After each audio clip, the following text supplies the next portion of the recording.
Hello to all my dear students, my name is Sumit Rana. बच्चों, आज हम लोग यहाँ पर आपका फाइलम एनिलिडा से रिलेटेड एक लेक्चर 5 लेकर के आए, जिसमें हम लोग नेरिस के बारे में डिस्कस कर रहे हैं फाइलम एनिलिडा में। और इस फाइलम एनिलिडा में जो नेरिस है, इसका आज हम लोग लाइफ साइकिल देखेंगे, जो कि एग्जाम के पॉइंट ऑफ व्यू से आपका इंपॉर्टेंट है, पूछा जाता है या यूं क्या है कि क्वेश्चन आता है कि नेरिस में रिप्रोडक्शन की क्रियाविधि को समझाइए या रिप्रोडक्टिव सिस्टम ऑफ नेरिस। ठीक है, explain the reproductive system of Nereis, explain the life cycle of Nereis. इस तरीके से क्वेश्चन आपके पूछे जाते हैं, बराबर। तो स्टार्ट करते हैं हम लोग। यहाँ पर सभी लोग फटाफट हेडिंग डाल दीजिए, लाइफ साइकिल ऑफ नेरिस। देखिए, एग्जाम के पॉइंट ऑफ व्यू से तो हर एक टॉपिक आपका इंपॉर्टेंट है, लेकिन बात यहाँ पर ये आती है सर कि क्या क्या हमको पढ़ना है, क्या क्या किस तरीके से हमको क्या क्या चीजें हमारे समझ में आनी होनी है, ठीक है, या क्या हमको समझ में आएगा, राइट। तो ये चीजें आपके लिए बेसिकली इंपॉर्टेंट ही हैं। जो भी मैं हम लोग यहाँ पर कंटेंट आपको दे रहे हैं सर बेसिक क्लासेस में, वो सब इंपॉर्टेंट है आपका। तो नेरिस से रिलेटेड जो क्वेश्चंस आपके बन सकते हैं, वो यहाँ पर कौन कौन से बनेंगे, या नेरिस में लाइफ साइकिल का क्या रोल है या किस तरीके से होता है, वो सब यहाँ पर डिस्कस करेंगे। तो हेडिंग डाल दो फटाफट, ज्यादा बात नहीं करेंगे, लाइफ साइकिल के बारे में डिस्कस करते हैं, जो कि इंपॉर्टेंट है एग्जाम के पॉइंट ऑफ व्यू से। Life cycle of Nereis. Nereis में जीवन चक्र की क्रियाविधि, ये mechanism of life cycle of Nereis. ये रिप्रोडक्टिव सिस्टम ऑफ नेरिस भी आता है। पहला पॉइंट लिखें इसमें, नेरिस। देखिए, आपको अभी तक तो पता चल गया होगा कि नेरिस का जो हेट्रोनेरिस होता है, नेरिस का ही एक फॉर्म होता है, नेरिस ही ग्रोथ करके हेट्रोनेरिस में चेंज होता है। तो चाहे आप नेरिस कहें या हेट्रोनेरिस कहें, नेरिस या हेट्रोनेरिस। तो जो हेट्रोनेरिस है ये वाला, ये नेरिस की कौन सी स्टेज होती है? सेक्सुअल फेज होती है। ठीक है, ये हेट्रोनेरिस क्या होती है? सेक्सुअल फेज होती है। और नेरिस जो होती है ये फीडिंग फेज होती है। तो हम नेरिस को हो या हेट्रोनेरिस को हो, ठीक है, बात तो नेरिस की ही कर रहे हैं। ठीक है, तो नेरिस या हेट्रोनेरिस सेक्सुअल फेज इसका माना जाता है, हेट्रोनेरिस। डाइसियस, डाइसियस एनालिड्स होता है, डाइसियस एनालिड होता है। अब समझिए, डाइसियस कहने का मतलब क्या होता है? डाइसियस कहने का मतलब होता है कि ऐसे ऑर्गेनिज्म जिनके अंदर मेल और फीमेल सेक्स ऑर्गन या मेल और फीमेल मेंबर एक दूसरे से क्या होते हैं? सेपरेट होते हैं, अलग होते हैं। ऐसे ऑर्गेनिज्म को हम लोग डाइसियस एनिलिड कहते हैं या डाइसियस ऑर्गेनिज्म कहते हैं। ठीक है, अच्छा, मोनोइसियस अगर होता तो मोनोइसियस कहने का मतलब होता है male female both sex organ present in one individual. एक ही इंडिविजुअल पे, एक ही इंडिविजुअल पे मेल और फीमेल सेक्स ऑर्गन प्रेजेंट है, राइट। तो डाइसियस एनालिड होता है, अर्थात अर्थात मेल एंड फीमेल सदस्य, मेल एंड फीमेल सदस्य एक दूसरे से, एक दूसरे से अलग होते हैं या डिफरेंट होते हैं। अब अगर ध्यान से इसको देखेंगे तो मेल और फीमेल के हेटेरोनेरिस के, नेरिस में जो हेटेरोनेरिस फेज है उसकी बात करें, हेटेरोनेरिस में मेल और फीमेल आप बता पाएंगे कि कौन कौन सा ऑर्गेनिज्म है। नेक्स्ट पॉइंट, इनमें सेक्सुअल डाइमॉर्फिज्म। सर ये क्या होता है? सेक्सुअल डाइमॉर्फिज्म कहने का मतलब होता है लैंगिक द्विरूपता, लैंगिक द्विरूपता। इनमें सेक्सुअल डाइमॉर्फिज्म पाई जाती है, लैंगिक विरूपता पाई जाती है, हम कह सकते हैं। अर्थात अर्थात non sexual stage, non sexual stage कौन सी होती है? नेरिस होती है। वह सेक्सुअल स्टेज, सेक्सुअल स्टेज कौन सी होती है? हेट्रोनेरिस होती है। अर्थात नॉन सेक्सुअल स्टेज व सेक्सुअल स्टेज, अर्थात नॉन सेक्सुअल स्टेज व सेक्सुअल स्टेज पाई जाती है, हेट्रोनेरिस। ठीक है, पाई जाती है। तो लैंगिक विरूपता, सेक्सुअल डायमॉर्फिज्म कहने का मतलब एक तो आपको इसका नॉन सेक्सुअल फेज देखने को मिलेगा और एक सेक्सुअल फेज देखने को मिलेगा। नेक्स्ट पॉइंट लिख लीजिए, इंपॉर्टेंट है। नेक्स्ट पॉइंट लिखें, नेरिस अपनी, नेरिस अपनी सेक्सुअल स्टेज में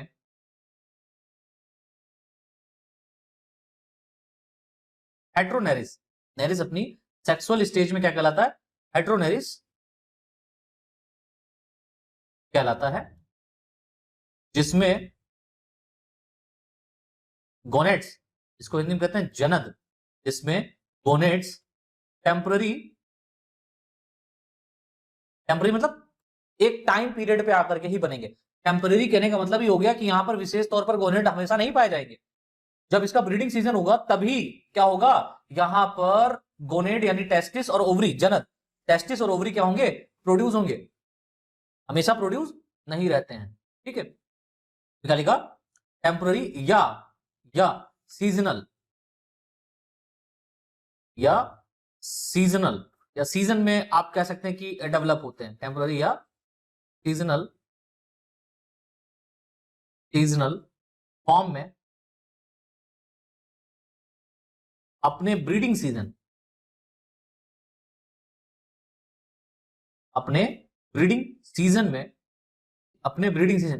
इसका कब होता है, तो ब्रीडिंग सीजन होता है समर वेकेशन में।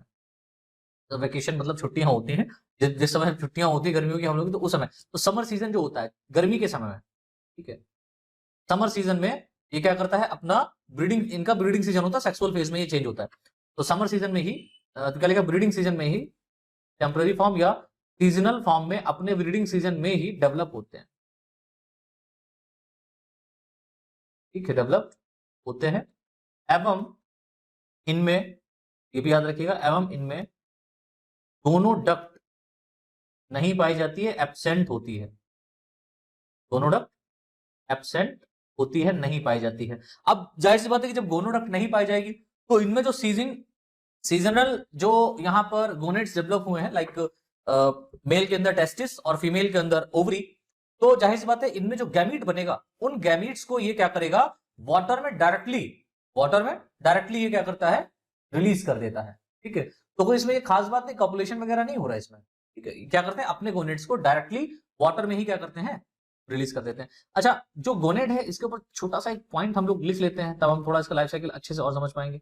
गोनेट्स होते क्या है एक्चुअल में, जनत के बारे में देख लेते हैं, इनमें जनत बनते कैसे हैं या किस तरीके के होते हैं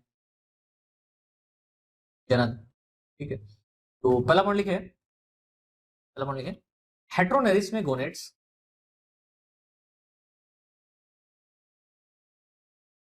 हेट्रोनेरिस में गोनेट्स टेस्टिस व ओवरी के रूप में पाए जाते हैं। लिखते चलिए साथ के साथ बच्चों, नोट्स तभी मजा आएगा। जो बॉडी के पोस्टीरियर सेगमेंट्स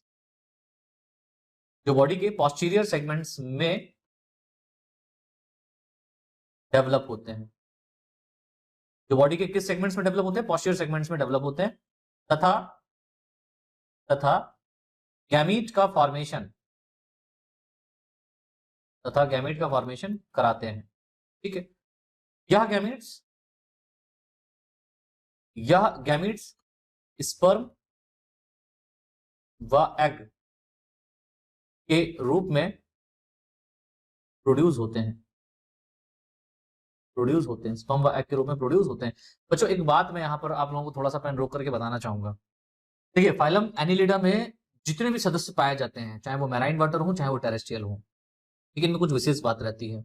और जब हमने फाइलम एनिलिडा के जनरल कैरेक्टर पढ़ाए थे तो वहां पर हमने ये भी आपको बताया था कि कुछ एनिलिड्स में ककून का फॉर्मेशन होता है। ठीक है, तो ककून का इनमें तो फॉर्मेशन नहीं हो रहा है, क्योंकि यहाँ पर जो गैमीट बन रहे हैं वो वाटर सरफेस पे डायरेक्टली क्या किए जा रहे हैं, स्वार्मिंग प्रोसेस के थ्रू रिलीज किए जा रहे हैं गैमीट्स को। तो स्वार्मिंग क्या होता है, स्वार्मिंग एक ऐसा प्रोसेस होता है जिसमें वाटर सरफेस पर तैरते समय, स्विमिंग करते समय हेट्रोनेरिस क्या करता है, अपने गैमीट्स को रिलीज करता रहता है, तो ऐसे प्रोसेस को हम लोग स्वार्मिंग कहते हैं। ठीक है, तो जब ये रिलीज कर देता है तो जाहिर सी बात है यहाँ पर जो फर्टिलाइजेशन का प्रोसेस होगा वो कहाँ होगा, बॉडी के बाहर होगा, वाटर में होगा। सो दैट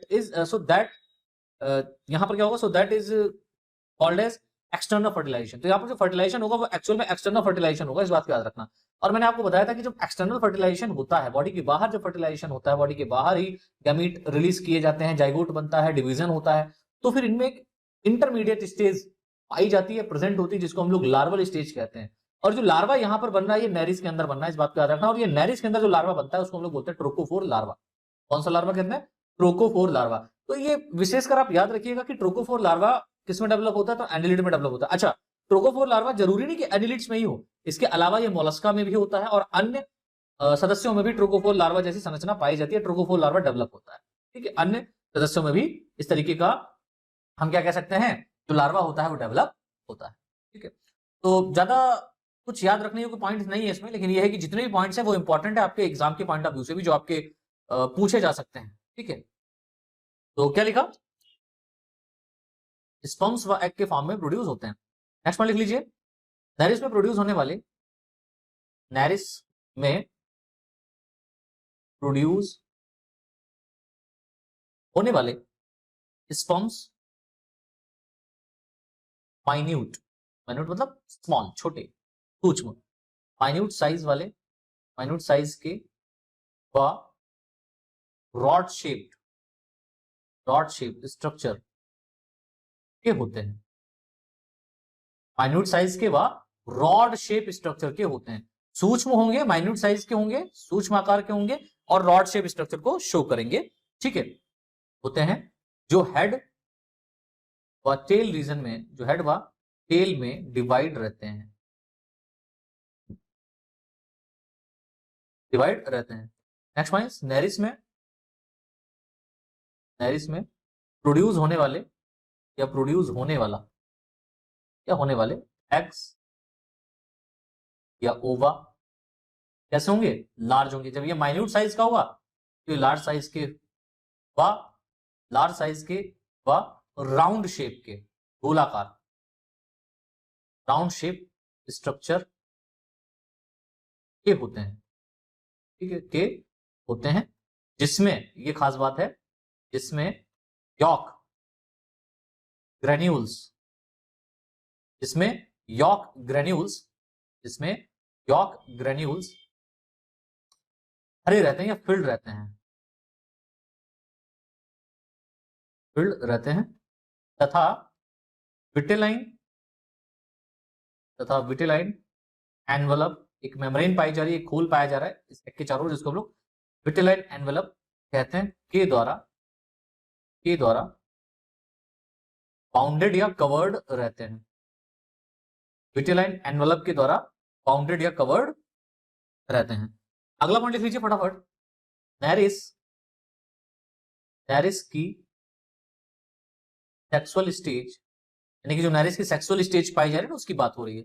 तो नैरिस की सेक्सुअल स्टेज में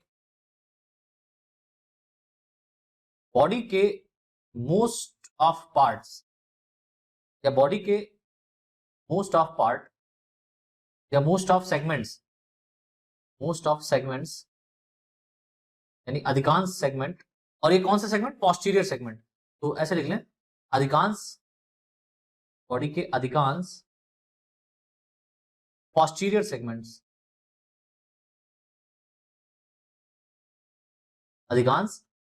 सेगमेंट्स में गैमीट्स प्रोड्यूस होते हैं। जैसे यहाँ पर एक दो स्पीसीज है जिनमें स्पेसिफिक सेगमेंट में ही क्या होता है, गैमीट्स प्रोड्यूस होते हैं, बट उनका यहाँ पर कोई रोल नहीं है, बहुत खास नहीं है। ठीक है, तो हम लोग नैरिस पढ़ रहे हैं और इसमें कुछ ही स्पीसीज ऐसी हैं, बहुत सारी ऐसी स्पीसीज है जिनके पोस्टीरियर सेगमेंट्स में गैमीट प्रोड्यूस होते हैं। ठीक है, number doesn't matter, number matter नहीं कर रहा कि कौन से सेगमेंट्स में हो रहा है। हाँ, इनके बाद में जो हम लोग ऑर्गेनिज्म पढ़ेंगे, जैसे कि हमारा हिरुडिनेरिया हो गया, ठीक है, और हमारा अर्थवर्म हो गया, ठीक है, पेरिथोमा पोस्टोमा, तो इनके अंदर जो सेगमेंट्स के अंदर गैमीट्स बनते हैं उनका नंबर पूछा जाता है, और इन दोनों एनालिड्स में क्या बनता है, ककून का फॉर्मेशन होता है, ककून का निर्माण होता है। तो डिटेल में हम लोग डिस्कस करेंगे, इनके ऊपर भी दिक्कत वाली बात नहीं है। ठीक है, अगर आपके एग्जाम में ये ऑर्गेनिज्म है तो इनको आप डिस्कस करिएगा, पढ़िएगा, नहीं है तो कोई बात नहीं, आप छोड़ दीजिएगा। तो जितने भी यहाँ पर हमारे बच्चे जुड़े हुए हैं, जरूरी नहीं कि वो एक ही राज्य के हों, अलग अलग राज्य के हैं, तो हो सकता है किसी किसी राज्य में कोई कोई ऑर्गेनिज्म पढ़ाया जा रहा है, बट हम यहाँ पर पूरा कवर करेंगे। ठीक है, SRBSc क्लासेस आपके साथ कंप्लीट रूप में तैयार है। आप अगर TGT PGT की प्रिपरेशन करना चाहते हैं तो हमारे ये BSc का कोर्स आपके लिए सफिशिएंट है। तो क्या लिखा, पोस्टीरियर सेगमेंट्स में गैमेट प्रोड्यूस होते हैं। ठीक है, जो बॉडी के इन्हीं सेगमेंट्स में स्टोर्ड रहते हैं। अरे सर, हाँ तो बात तो वही है ना, वहीं प्रोड्यूस हुआ और वहीं स्टोर्ड हो गए, वहीं एकत्रित हो गए। नैरिस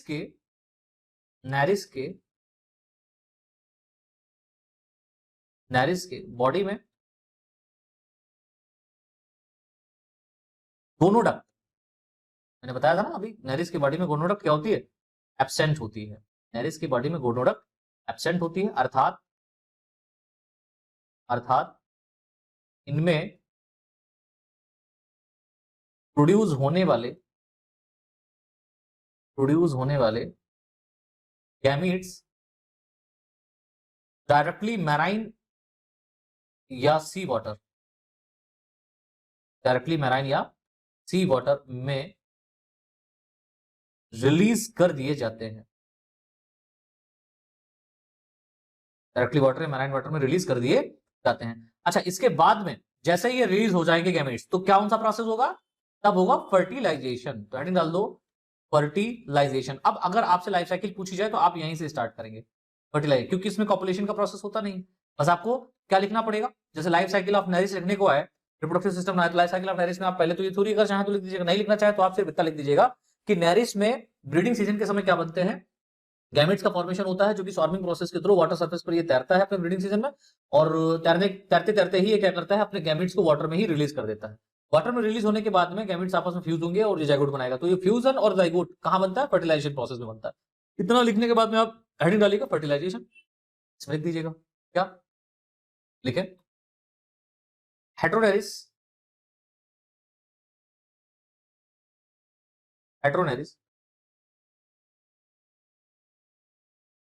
वाटर सरफेस पर फ्रीली स्विम करता है, यानी स्वतंत्र रूप से तैरता है, स्विम करते हुए, फ्रीली स्विम करते हुए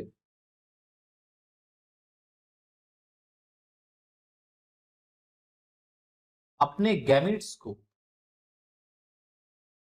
लगातार वाटर में रिलीज करता है, अपने गैमेट्स को लगातार वाटर में क्या करता है, रिलीज करता है, जिस क्रिया को स्वार्मिंग कहते हैं। तो क्वेश्चन आता है एनिलिड्स के किस मेंबर्स में स्वार्मिंग प्रोसेस होता है, स्वार्मिंग होता है, तो जाना माना ही एग्जांपल रखा जाता है, तो आप कहेंगे नेरिस में, ठीक है, स्वार्मिंग कहते हैं। अब जाहिर सी बात है कि जब यहां पर ये गैमीट्स को रिलीज करेगा, तो गैमीट को रिलीज करने के बाद क्या होगा, फर्टिलाइजेशन प्रोसेस होगा। हेट्रोनेरिस में मुख्यतः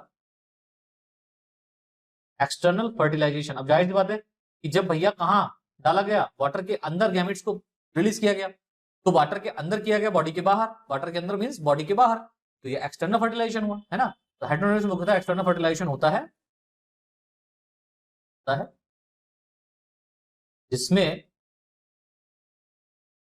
गैमीट्स वाटर सरफेस पर एक दूसरे से फ्यूज होकर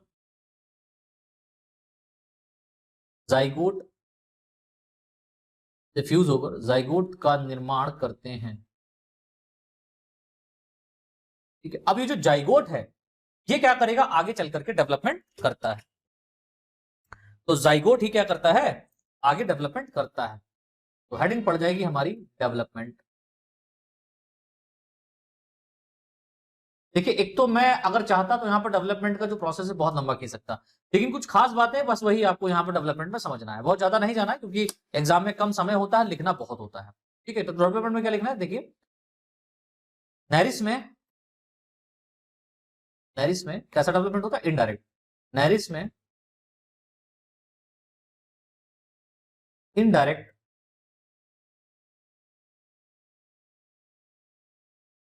डेवलपमेंट होता है, जिसमें लार्वल स्टेज कौन सी होगी, ट्रोकोफोर, जिसमें लार्वल स्टेज पाई जाती है, ठीक है, लार्वल स्टेज पाई जाती है। अगला पॉइंट, लार्वल स्टेज पाई जाती है, अगला पॉइंट लिख लीजिए, जाइगोट फॉर्मेशन के बाद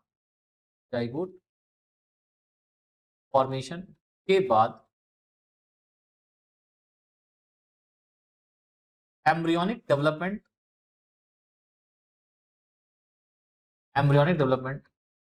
3 स्टेप्स में 3 स्टेप्स में कंप्लीट होता है। 3 स्टेप्स में कंप्लीट होता है। पहला जो स्टेप होता है इसको हम लोग बोलते हैं प्री लार्वल स्टेज, यानी कि लार्वा से बनने से पहले वाली अवस्था। दूसरी होती है लार्वल स्टेज और तीसरी होती है मेटामॉर्फोसिस। ठीक है, तो प्री लार्वल स्टेज कहने का मतलब क्या होता है? प्री लार्वल स्टेज यानी ऐसी अवस्था जिस स्टेज में जाइगोट एम्ब्रियो बना होगा, एम्ब्रियो में मोरुला, गैस्ट्रुला, ब्लास्टुला ये स्टेजेस आई होंगी। फिर उसके बाद में जैसे ये ब्लास्टुला बना या गैस्ट्रुला बना या मोरुला बना, इनके बाद में क्या होता है, इन स्टेजेस के बाद में डायरेक्ट लार्वल स्टेज आती है, जो कि किस रूप में थी? ट्रोकोफोर लार्वा के रूप में थी। तो ट्रोकोफोर लार्वा तो बन चुका है, अब इसके बाद वाली कौन सी क्रिया होती है? मेटामॉर्फोसिस होती है। तो जैसे देखिए यहां पर ट्रोकोफोर लार्वा पाई जाती है, तो यहां पर आप लिख सकते हैं नेरिस की लार्वल स्टेज ट्रोकोफोर लार्वा के रूप में, ट्रोकोफोर लार्वा के रूप में होती है, जिसमें मेटामॉर्फोसिस, ठीक है, कायांतरण इसको हिंदी में कहते हैं, मेटामॉर्फोसिस की क्रिया के बाद यह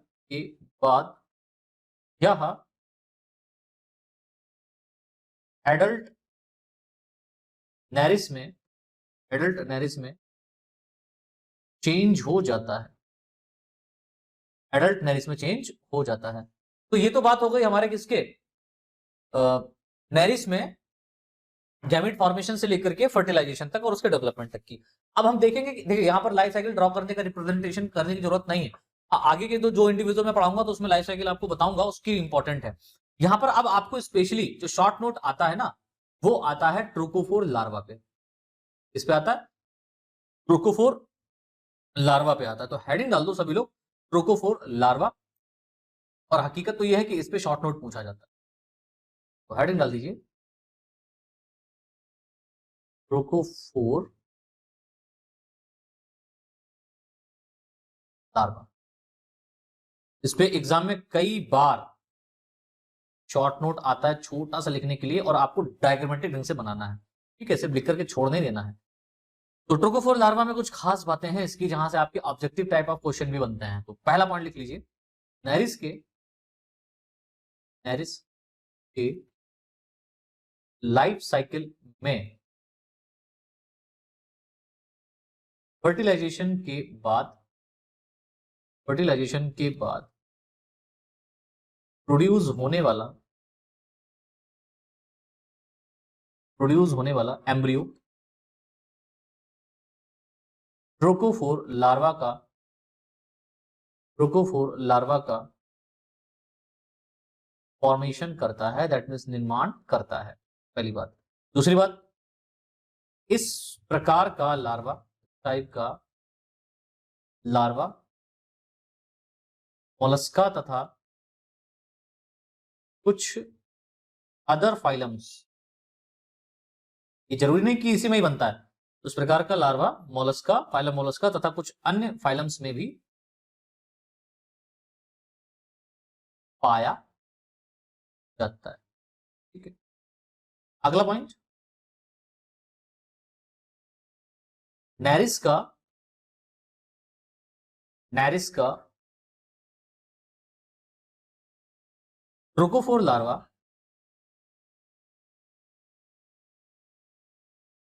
सिलिएटेड, नॉन सेगमेंटेड स्ट्रक्चर के रूप में होता है।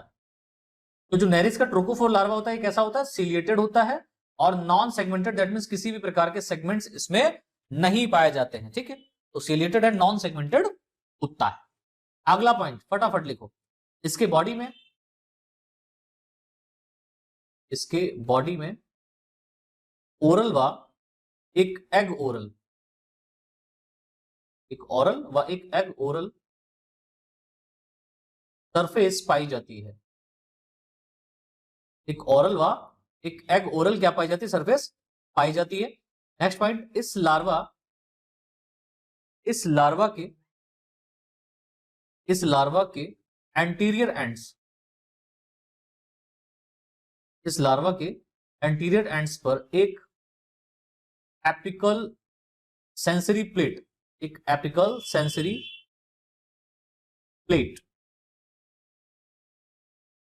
अरेंज रहती है, जिसके साथ सीलिया का, बात को याद रखिएगा इंपॉर्टेंट है, जिसके साथ सीलिया का एक ग्रुप, या हम कहेंगे टफ्ट, टफ्ट माने चट्टा एक तरीके से हम कह सकते हैं, ग्रुप या टफ्ट पाया जाता है। बराबर। नेक्स्ट पॉइंट लिख लीजिए, लार्वा की वेंट्रल सरफेस,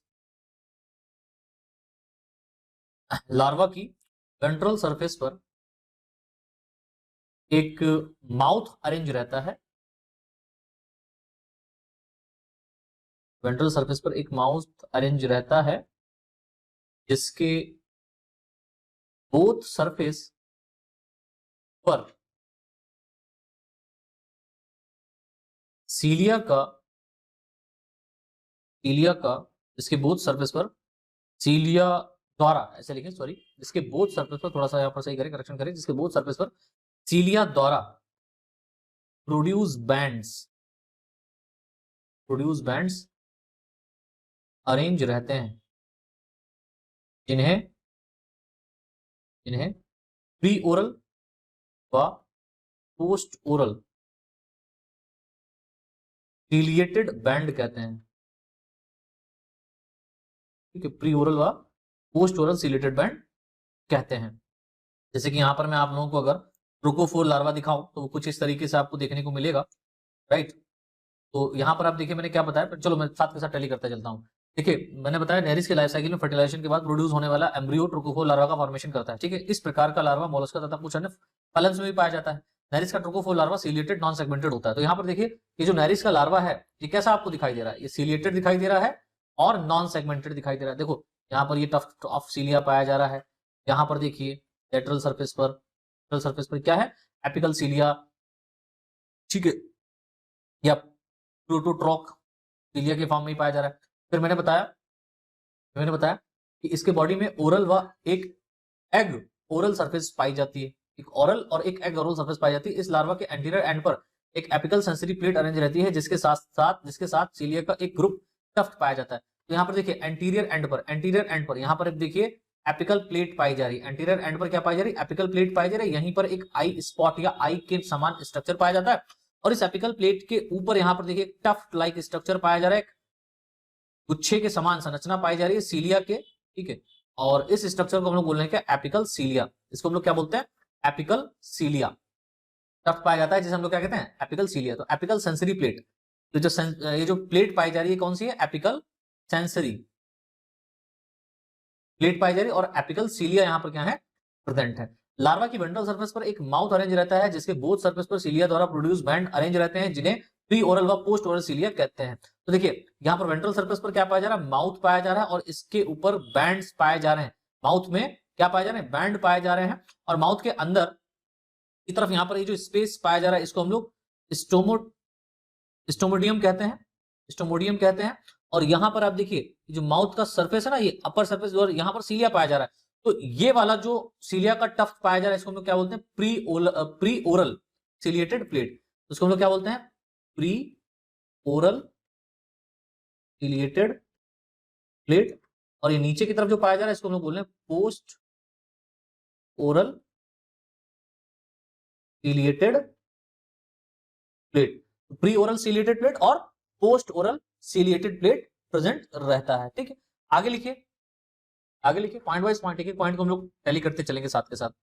प्रत्येक ट्रोकोफोर लार्वा में, ईच ट्रोकोफोर लार्वा में एक इनकम्प्लीट एलिमेंट्री कैनाल पाई जाती है, एक इनकम्प्लीट एलिमेंट्री कैनाल पाई जाती है, जो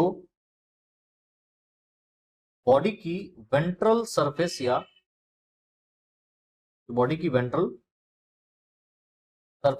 या लोअर सरफेस, जो बॉडी की वेंट्रल सरफेस या लोअर सरफेस पर एनस के रूप में ओपन होती है। ठीक है, एनस के रूप में क्या होती है बच्चा, ओपन होती है। नेक्स्ट पॉइंट लिख लीजिए फटाफट। अच्छा देखिए, माउथ रीजन पाया जा रहा है वेंट्रल सरफेस पर ही, यहां पर देखो ये माउथ रीजन पाया जा रहा है और ये एनएस रीजन पाया जा रहा है। एनएस रीजन पर यहां पर आप देख रहे हैं कि यहां पर भी क्या है, सीलिया के बैंड पाए जा रहे हैं, इसको हम लोग टीलोट्रॉक कहते हैं, इसको एपिकल सीलिया कह रहे हैं और नीचे की तरफ टीलोट्रॉक कहते हैं। अच्छा, माउथ की तरफ जो स्पेस होता है इसको हम लोग स्टोमोडियम कहते हैं, और यहां पर जो स्पेस एनएस की तरफ जो स्पेस होता है इसको हम लोग प्रॉक्टोडियम कहते हैं, प्रॉक्टोडियम कहते हैं। और यहीं पर देखो एक सेंसरी ऑर्गन भी पाया जाता है जिसको हम लोग स्टेटोसिस्ट कहते हैं, ये बैलेंसिंग ऑर्गन के रूप में काम करता है बच्चा। स्टेटोसिस्ट के ऊपर एक शॉर्ट नोट लिखने को आता है, आगे जब मैं अन्य फाइलम पढ़ाऊंगा तो वहां पर लिखा दूंगा। ठीक है, ये स्टेटोसिस्ट सिर्फ इसमें ही नहीं, अन्य जगह पर भी पाई जाती है, अन्य मेंबर्स में भी पाई जाती है। और यहाँ पर मीजेनकाइम सेल्स, मसल्स फाइबर, ये सब भी पाई जाती हैं। और ये जो कैविटी होती है इसको हम लोग ब्लास्टोसील कैविटी कहते हैं। ठीक है, तो ये सब क्या कर रहे हैं यहाँ पर, ये सारी की सारी सेल्स, ये जो जितनी mesenchyme cells, muscles fibre, blastocoel cavity के अंदर ही ये मीजेनकाइम सेल्स डिवाइड कर करके क्या करेंगे, आगे मेटामॉर्फोसिस के प्रोसेस के दौरान ट्रोगोफोर लार्वा से नेरिस के रूप में चेंज हो जाएंगे। तो देखो ट्रोगोफोर लार्वा एकदम डिफरेंट है बिल्कुल नेरिस से, लेकिन यहाँ पर क्या है, ये नेरिस का ही ट्रोगोफोर लार्वा है जो कि आगे चल करके नेरिस को बनाएगा। जैसे कि आप जानते हैं ना, फ्रॉग का टेडपोल लार्वा होता है। ठीक है, तो वो टेडपोल लार्वा एकदम डिफरेंट होता है किससे, फ्रॉग से। लेकिन फ्रॉग कैसा होता है आप जानते हैं, जंप करता है। और जो लार्वा इसका होता है वो टोटली वाटर में ही पाया जाता है, वाटर में ही खाएगा पिएगा ऐश करेगा, स्विमिंग करता रहेगा 24 घंटे। ठीक है, और रेनी सीजन में आपको देखने को मिलता है। इसी तरीके से आप मॉस्किटो के भी लार्वा को देख सकते हैं, मॉस्किटो उड़ता है बट उसका लार्वा कहाँ पाया जाता है, वाटर में। तो एग लेइंग कहाँ होता है मॉस्किटो का, वाटर में। तो आर्थ्रोपोडा जब फाइनल पढ़ाऊंगा तो वहां पर मॉस्किटो की भी लाइफ साइकिल में आपको डिस्कस करूंगा डिटेल में, डोंट वरी, आप SRBSC क्लासेस से जुड़े हुए हैं। चलो भाई नेक्स्ट पॉइंट देख लेते हैं। नेक्स्ट पॉइंट, प्रत्येक लार्वा के एपिकल, या ऐसे लिखें, लार्वा के सीलिएटेड बैंड, लार्वा के सीलिएटेड बैंड्स फीडिंग व लोकोमोशन, फीडिंग व लोकोमोशन में सहायता करते हैं। इस बात को याद रखिएगा, लार्वा के जो सीलिएटेड बैंड होते हैं वो फीडिंग और लोकोमोशन में क्या करते हैं, सहायता करते हैं। ध्यान से, प्रत्येक लार्वा के एपिकल एंड पर एक आई स्पॉट भी पाया जाता है। मैंने बताया एक आई स्पॉट भी अरेंज रहता है। ठीक है, नेक्स्ट पॉइंट, मीजोडर्म बैंड के साथ एक लार्वल नेफ्रिडियम, मीजोडर्म बैंड के साथ एक लार्वल नेफ्रिडियम व स्टेटोसिस्ट के पास में ही लार्वल नेफ्रिडियम भी होता है, स्टेटोसिस्ट भी ऐड रहता है। एक और पॉइंट लिख लें, ट्रोगोफोर लार्वा फ्री स्विमिंग लार्वा होता है जो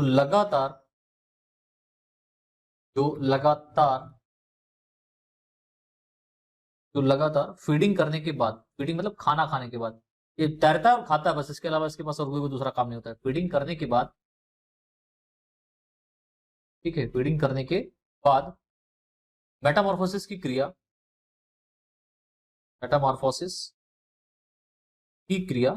कहने मतलब कायांतरण। ठीक है, इसमें रेट्रोग्रेसिव मेटामॉर्फोसिस नहीं, मतलब प्रोग्रेसिव होता है।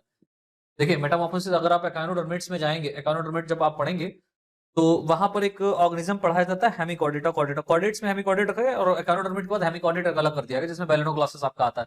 तो बेलेनोग्लासेस में आप देखेंगे कि वहां पर रेट्रोग्रेसिव मेटामॉर्फोसिस होता है, यानी पीछे की तरफ। मेटामॉर्फोसिस कहने का मतलब होता है कि कोई एक लोअर ऑर्गेनिज्म चेंज होकर के एक हायर ऑर्गेनिज्म में तब्दील हो रहा है, चेंज हो रहा है, उसको हम लोग बोलते हैं प्रोग्रेसिव मेटामॉर्फोसिस।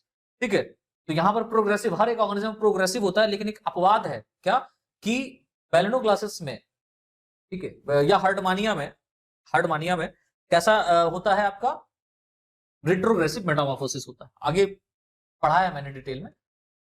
आप जाकर के पढ़ें, ठीक है। आगे भी मैं पढ़ाऊंगा। तो क्या लिखा, लगातार फीडिंग करने के बाद मेटामॉर्फोसिस की क्रिया द्वारा एडल्ट नेरिस में प्रोड्यूस हो जाता है, ठीक है, एडल्ट नेरिस में प्रोड्यूस हो जाता है। फिर आपको ये डायग्राम बना देता है, और ये फिगर किसका है, ट्रोकोफोर लार्वा का, ट्रोकोफोर लार्वा, ठीक है। सिंपल स्ट्रक्चर है, इसका जो कॉम्प्लेक्स स्ट्रक्चर है वो उससे भी खतरनाक है, लेकिन ये ठीक है, पर्याप्त है आपके लिए, सफिशिएंट है, इतना आपको पता ही होना चाहिए। इस तरीके का डायग्राम आप बना दीजिएगा। नॉर्मल भी डायग्राम अगर आप बना देते हैं, सिर्फ इस तरीके से आप खींच देते हैं ना इसको, सिर्फ नॉर्मली, ठीक है, ऐसे बहुत डिटेल में नहीं बनाने का जरूरत है।